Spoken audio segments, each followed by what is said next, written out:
नबी पाक अलैहिस्सलाम ने फरमाया कुछ लोगों को अल्लाह क़यामत के दिन फरमाएगा जाओ जो तुमने हज किया था उसकी बरकत से जन्नत में जाओ, हाजियो जाओ जन्नत में। तो बंदे रो के कहेंगे मौला हम तो गरीब थे, गए ही नहीं, पैसे ही नहीं थे, हज किया ही नहीं।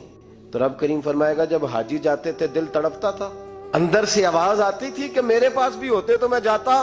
मौला बड़ा तड़पते थे। तो फरमाया वो हज जो तुमने किया ही नहीं, वो तुम्हारी तड़प की बरकत से मैंने तुम्हें हज भी घर बैठे ही करा दिया है और उस हज की बरकत से आज तुम्हें जन्नत भी अता कर रहा हूँ। शर्त इखलास है। इखलास जो होता है ना, इखलास, उसमें बहुत सारी उन नेकियों का अजर मिलता है जो बंदा करता ही नहीं। मुस्लिम शरीफ एक हदीस है, मैंने जब पढ़ी ना तो मैं तो ऐसे ऐसे झूम ही उठा।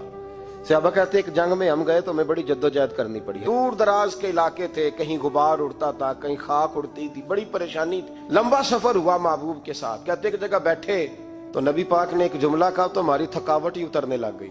महबूब फरमाने लगे मेरे दोस्तों, हमारे कुछ साथी ऐसे भी हैं जो बैठे मदीने में हैं पर हमारे साथ शामिल हैं। कहते हैं बस थकावट उतर गई हुजूर के जुमले से। फरमाया हैं बैठे मदीने में। सहाबा कहते हमारे कान खड़े हो गए, भाई हमने इतनी जद्दोजहद किया वो घर बैठे ही शामिल है।